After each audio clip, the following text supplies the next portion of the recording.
মেঘখানা শিল বর্ষাতে বর্ষাতে হাঁসের দলের পিছনে পিছনে আসছে, আর হাঁসেরা সারি দিয়ে আগে আগে যেন মেঘখানাকে টেনে নিয়ে চলেছে আকাশ দিয়ে পুষ্পক রথের মতো।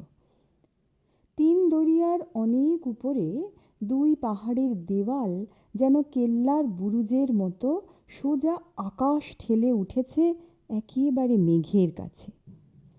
তারই গায়ে পাগলা ঝোরা ঝর্ণা সাদা পৈতের মতো পাহাড়ের গা বেয়ে গাছপালার মধ্যে দিয়ে ঝুলে পড়েছে। এই পাহাড়ের দেওয়াল ডিঙিয়ে হাঁসেরা কার্শিয়াংয়ের মুখে চলল। পাংখাবাড়ি থেকে কার্শিয়াং দুধারে ঝর্ণা আর চা বাগান, সবজির ক্ষেত, থাকে থাকে পাহাড়ের গায়ে পাহাড়ি বস্তি, সাহেবদের কুঠি। কার্শিয়াং শহরটা যেন আর একটা ঝর্ণার মতো দেখা যাচ্ছে। পাহাড়ি গোলাপ, গেঁদা গাছ আগাছায় কুঁড়ি ধরেছে।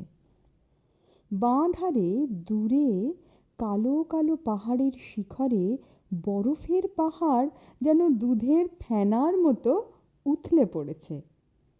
একদল বাঙালি বউ ছেলেপুলে নিয়ে কার্শিয়াংয়ের স্টেশনের উপরের রাস্তায় হাওয়া খেতে বেরিয়েছে। গিন্নি সবে অসুখ থেকে উঠেছেন, তিনি ছাতি মাথায় ডান্ডি চেপে চলেছেন।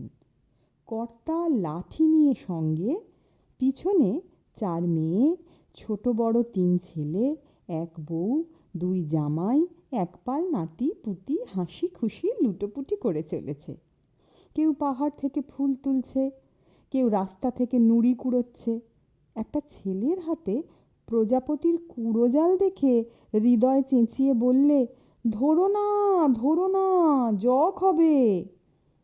হাঁসেরা বলে চলল, ফুল যত চাও তোলো, গোলাপ ফুটলো বলে, গাঁদা ওই ফুটেছে, চেরি ফুলে রং ধরেছে, আমরা এনেছি, নাও কড়াইশুঁটি নাও, ফুলকপি নাও, আপেল নাও, নাশপাতি যত পারো খাও, নাও দাও থো, প্রজাপতি ধরা ছেড়ে দাও, ছেড়ে দাও।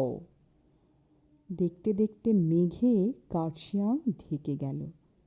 ছেলে বুড়ো, ঘরবাড়ি, বাজার, স্টেশন, মায় ছোট রেল, গিদা পাহাড়, ডাউন হিল সব কুয়াশায় চাপা পড়ল। দূরে সিনচাল মেঘের উপরে মাথা তুলে দেখা দিল।